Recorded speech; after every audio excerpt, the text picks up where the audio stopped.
Good day, everybody. Thank you so much for joining us. Thank you for joining the Rapid Change Management webinar number 6. I am Brennan German, president of Bright Talent. I'm going to be your facilitator today. We also have Renee Maurer on the screen here. She is our head of operations. She's going to be our moderator.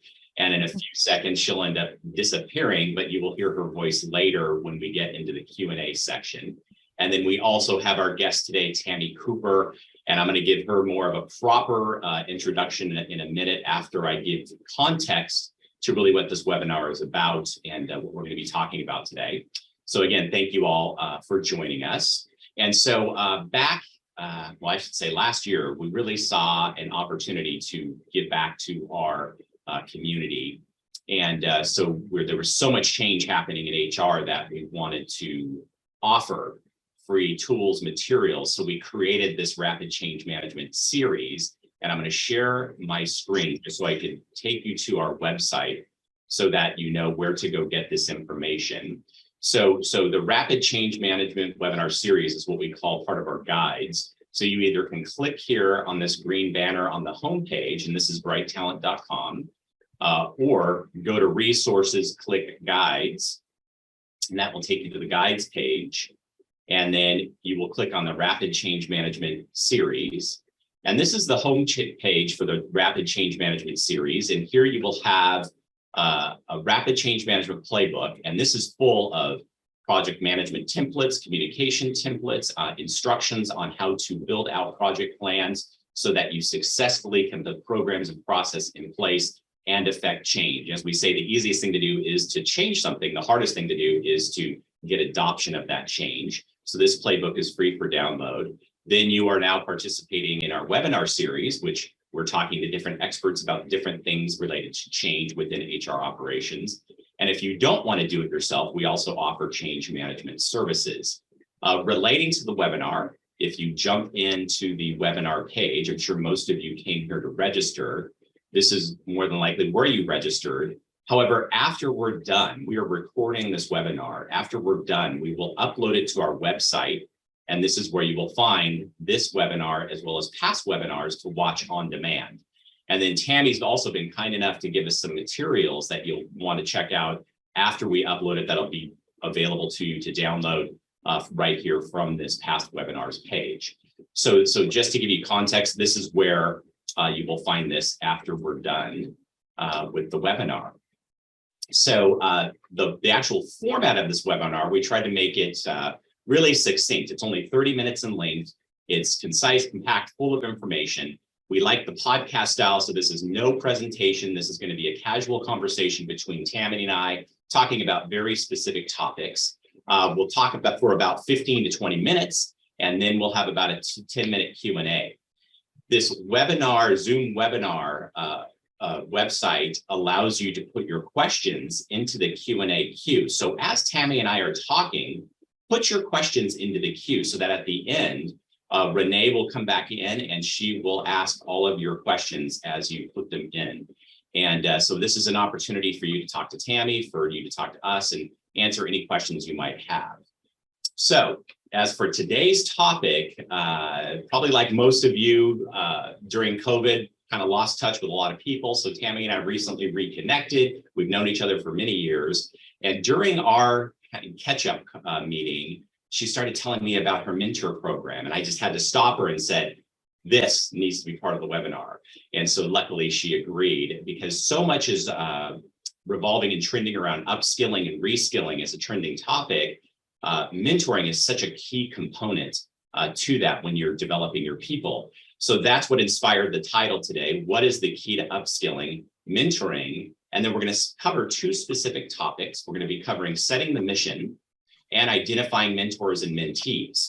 So with that, let me properly introduce Tammy now. So Tammy is the CEO and CFO of Technologent, a global provider of edge-to-edge information technology solutions and services for Fortune 1000 companies. They've been a top workplaces award winner for Orange County 6 years in a row. She is highly accomplished and award-winning business leader who started her career in accounting before transitioning into HR and inevitably ending up in the CEO, CFO role. This was a natural evolution because of her ability to develop the best in people, and mentoring others has been a career-long ambition, which led to her focus on the development of this program. So Tammy, thank you for joining us. We're so excited you're here. Thank you. And so just to jump in, when we talk about people development strategies, when we talk about upskilling and reskilling and really setting programs in place to really keep our people engaged, also filling those skill gaps of the current need and future need, maybe just to put this in context, help us understand, how did you start with the mission for this mentor program? Like, how did you get that established, which I'm sure was a concept in your head, and then had it go forward? Well, as you know, everyone, and we're no different, they fight for the best employees out there. And, you know, you need to have some type of advantage to your company that they come to you versus someone else. So we started last summer a mentorship program. It's a structured mentorship program. It fosters growth, knowledge sharing, meaningful connections. We want to have a supportive and inclusive environment.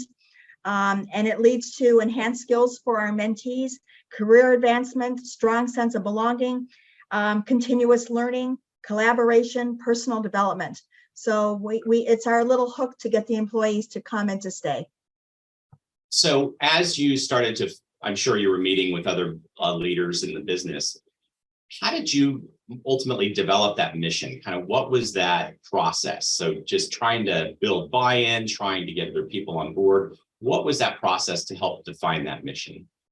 Well, we started with a senior leadership meeting, and I brought up this topic saying, hey, I'd like to develop a mentorship program, because my passion is to have employees never have a dead-end job, but always feel a sense of belonging. So I didn't want anyone to come here and say, I work 8 to 5, and then, I go home and, that's it.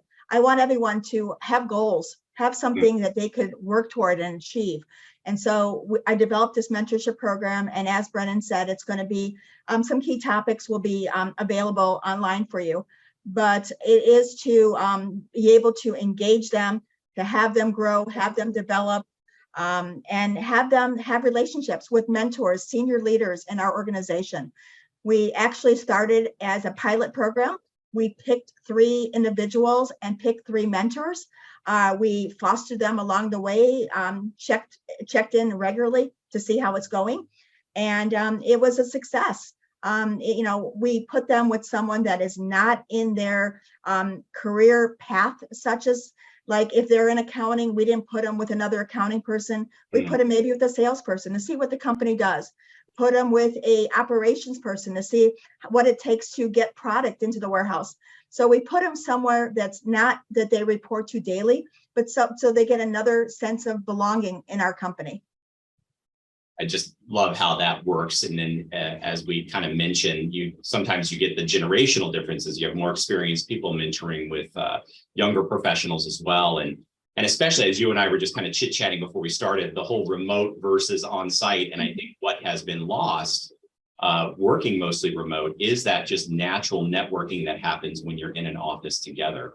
So as you were defining the goals and the objectives, as you were meeting with different business leaders, was that one of them? I mean, when you were looking beyond just purely skill development, were those some of the benefits you were looking at? Or?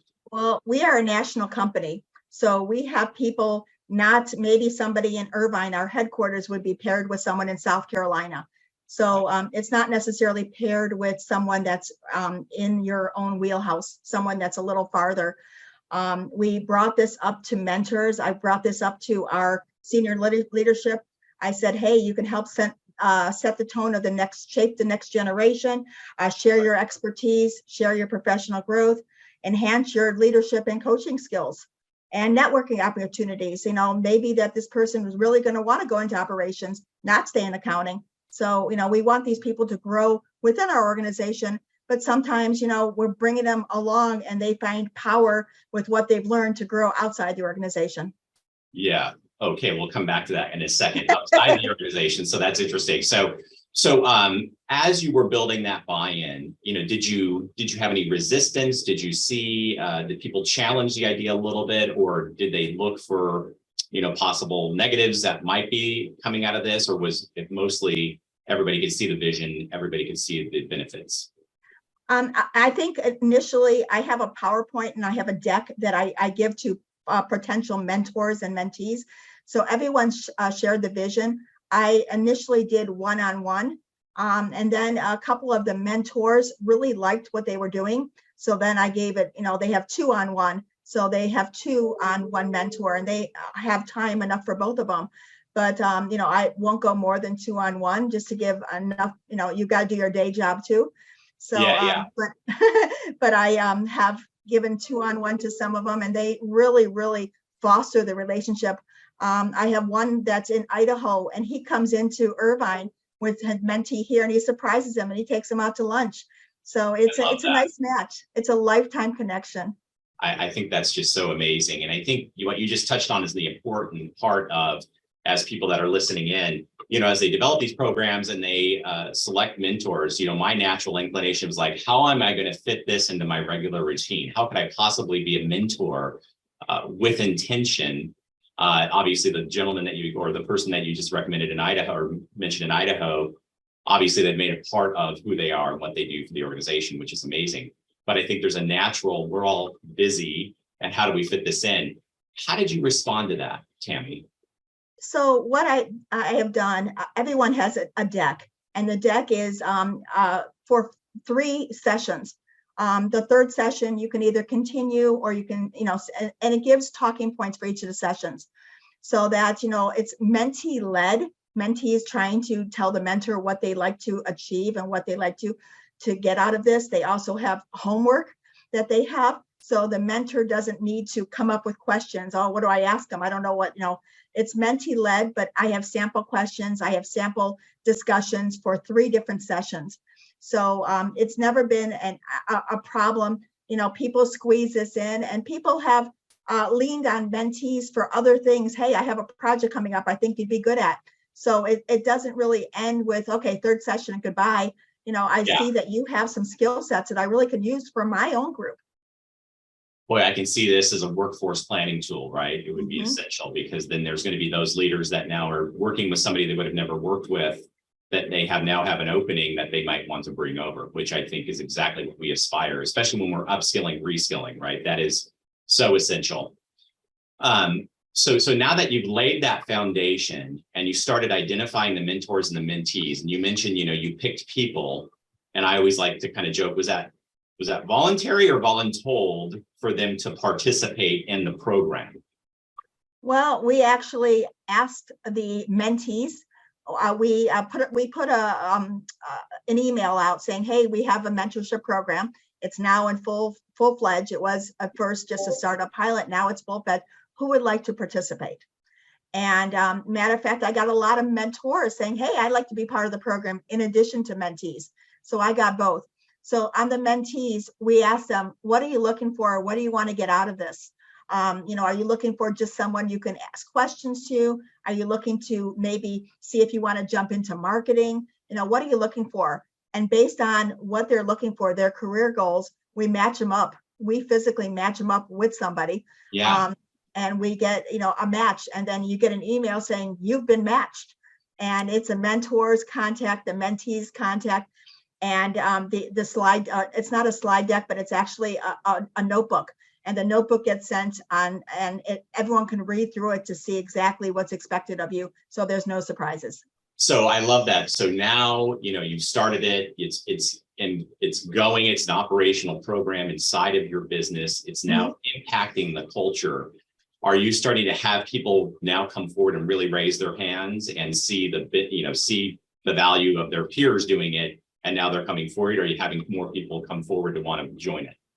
Well, I check in about a monthly with this to see how it's going. And some, matter of fact, none of them have given up yet. They've all continued. So no one has dropped out yet. And then during the course of the year, when we have new employees, they join if they want to the program. I have 2 Mensa students, 2 Mensa people in our company that I particularly want to challenge and make sure that they're going to stay with Technologent. So I gave them to top ranking senior leaders at our company that I made a match with them. But I see this, I'm going to do another full launch again this summer. We're waiting till the quarter ends. We're very busy in the quarter. So the quarter ends and then July comes, and that's when we did it last year. I'm going to do another full launch to see, okay, who else wants to join? So am I hearing you correctly? Are you doing this twice a year, more or less, the big push for this, or are you doing it quarterly? I'm doing it really once a year, every summer that I'm pushing. I see. Because people join automatically during the course of the year.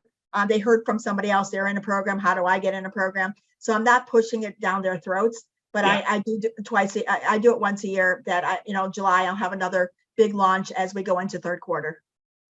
So from your perspective, how has this supported your company culture? Right, you already had a strong culture. How does this support it? So what we have done is we have empowered our employees. We have a talent pipeline that like no other right now. We have a knowledge transfer so that, the people are not just learning their skill set, they have another skill set they're learning. We have a very, very positive work culture because now they see it as a way that the company is investing in their talents. Strong internal networks within our company. If you have a question, you know who you can turn to. And enhanced engagement and satisfaction with the program. It's led to continuous improvement that they can constantly challenge themselves and improve themselves. Do you see this evolving into potential succession planning as well? I very, very much so. Yeah, we have a lot of older people in our company as well as a lot of recent graduates. And the recent graduates, it gives them an idea that, hey, I have succession planning. I see where I can go. I know where I can go. I just want everyone to see that this is a job that has a career path.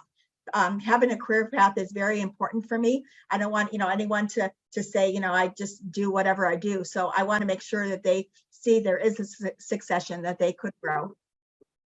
I think that's so critical, right? No matter what level you're at, entry level, mid-level, you have a path that you want to take so that you've got a future there and you're not feeling like you have to leave. But you said something earlier, even helping to grow people out of the organization. Maybe talk about that for a second. So, maybe somebody, who's maybe in our human resource department, and I match them up with marketing. And, I really, really, really want to join marketing. I want to be a part, but I don't have a marketing open. Of course, they'd be next in line if I had something. But, sure, they get a marketing job. And, I felt that I pushed them along this pathway that they wouldn't have otherwise gone if they didn't join our mentorship program. So, of course, I want to keep everyone as much as I can. But you never know. There might be, and then they might come back. But I can't hold tight onto them. But they might come back saying, hey, Technologent launched me. And, now I'm going to come back and, be in the marketing program and do what I need to do. That's a very unselfish approach, a very employee-centric approach. And I'm not so sure there's a lot of organizations that take that approach. However, how does that help with attraction and engagement? It helps tremendously because people see that we have this mentorship program. We offer advancement within our company. We take their learning into our mission for our company that, we are doing continuous improvement, continuous engagement. So it fosters, people want to come to Technologent. Why do they want to come here? We ask our employees, our recent recruits from colleges, why here? And, we've won a number of culture awards, as you mentioned, and They said, because you've taken into account what I want to do, what do I want to achieve in life. And, it's such a fostering environment. That's why I want to be here. So I love this so much, and I'm so grateful you're here sharing this story.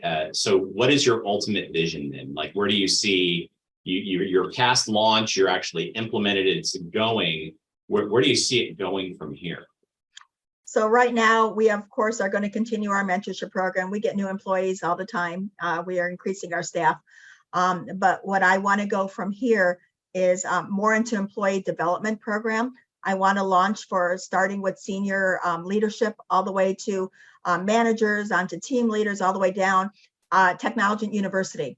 I want to launch a path that they can identify an issue perhaps within our company work with various resources that we provide them to solve the issue, and then present it to senior leader management, what they've done. And they are graduate of Technologent University. I always want to foster continuous learning for them, continuous growth. It takes a lot to run a company, and Right. I want to be able to share that with them, that we don't know it all. We're not skilled in everything, but maybe they can come and they could find a problem that we don't even know exists and help solve it, and and get a Technology University achievement badge or something from that. I think that's fantastic. So we have a mix of people watching this. Obviously, when you're implementing a new program into a business as a head of HR, you want to influence top leadership, including CEO. Obviously, you're sitting in the CEO seat, so that gives you an advantage to influence others and make this help you achieve your vision. So for those HR leaders that are sitting on this call, what recommendation do you have for them if they're building this program and they want to influence the CEO to gain buy-in? Maybe what are one or two key things that you think would help them achieve that? I think that, and not knowing what kind of companies they come from, but I think to attract talent, if they're looking to attract top talent, maybe away from their competitors. Like I said, I have a slideshow that they can use and give it to their, they can take Technologent off of it and use it for their top Right. leadership, showing how to keep employees, how to engage employees, how to share employees, foster relationships, support, guidance, retention, engagement. So, that's all leads to positive things to keep your employee base. We had the great resignation happen about a year ago. We didn't lose anybody. Wow. We had actually people came to us. So, we heard about all these people. We pay well. We, have a very, we're very into their growth and continuing their goals. So, it's very important, especially if you are losing employees. What can you do as HR leaders to keep employees? You've got to constantly develop and constantly have new programs to have the employees set goals and have a vision toward achieving those goals. I love it. And so I meant to mention at the beginning in your intro, Tammy, you are an inspiration for a lot of us HR leaders because you grew out of HR into that CEO role. Obviously, you have deep finance too. I love your journey. That's a whole nother webinar for you to share your journey. However, what I'm gleaning from this is your employee-centric focus is absolutely tied, I'm assuming, to your HR acumen in terms of seeing how to, like you said, those key words, engagement, fostering, and compensating, right? So you're knowing, hey, we can't be 50 percentile and expect to attract the top people if we're setting that compensation package, So I love that, and I think this is what's so key, what you bring to the CEO role with that HR experience. So with that, we will move to the Q&A. So hopefully Renee is with us, and Yes. And Renee, any questions for Tammy? We do have a few questions, although Tammy, you've been quite informative. So you've answered a few of them along the way already. But one thing that comes to mind here is, you mentioned moving from one department to another. So you're providing that exposure to them. Does this ever signal to a current manager as an employee wanting to move to another department? And do you get any resistance from them? So initially, if I matched them up with their manager, there's not going to be any knowledge sharing as much as what our company does.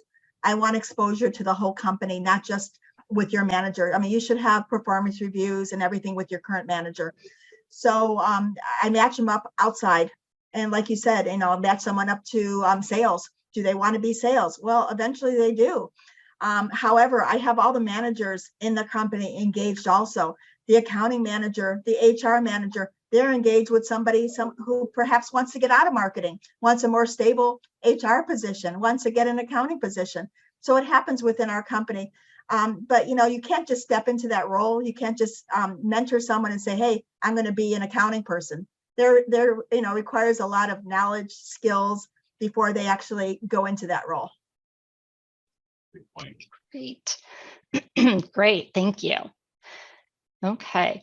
So have you ever provided any kind of tests or assessments to employees to help them better understand themselves when you come to the placement of people, trying to make matches? Is there any kind of There is evaluation not there? currently an assessment test. It's more of a vocal. We speak with them, you know, one-on-one, say, hey, you know, what are you trying to achieve out of a mentorship? Somebody, you know, some of them just want someone to talk to that's not their manager. Maybe they're having problems with their manager, and it says, hey, I need someone that can help me develop something that I can go back to my manager and talk about whatever topic is, you know, on their mind. We've had people that, you know, one of the things that she wanted to do is she's scared to talk to a group of people. So we sent her to a, I can't think of the name of the company, but so she can learn how to public speak. That was her biggest goal, is public speaking. I can't speak to a group of people. I can only speak one-on-one. So we sent her so she can learn public speaking and talk to a group of people. So it's all different, you know, try to assess each individual person individually and then appropriately align them with a mentor. That's great. Thank you. It almost becomes coaching then, right? It almost becomes coaching. It almost becomes coaching.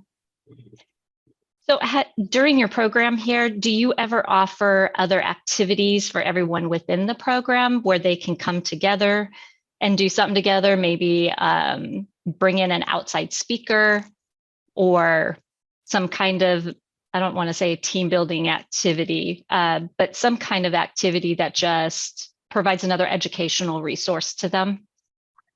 So we have not had collaboration among all the people in the mentorship program. However, we did have a national sales meeting in Vegas in April, and they all got together at that point. Some of them have never seen their mentors in person. So they all got together, but there was never been a speaker. That's a great idea. I haven't brought it to that level yet, but that is a great idea. Great. Glad we were able to provide some additional resources to you. We are. I appreciate it. I appreciate it. Groupthink. Yeah. So I think you kind of touched a little bit on this, but also because we're coming to the end here, any final tips for mentorship with small companies, or or only a few managers who already have a lot on their plate day to day? You know, your mentorship program doesn't have to be within your company. Perhaps as a HR leader, you have other HR leaders or other ones outside of your company that maybe you can tap on to be a mentor. We are, you know, a computer IT company. We have a distributor, Arrow. They've offered to be mentors for our employees.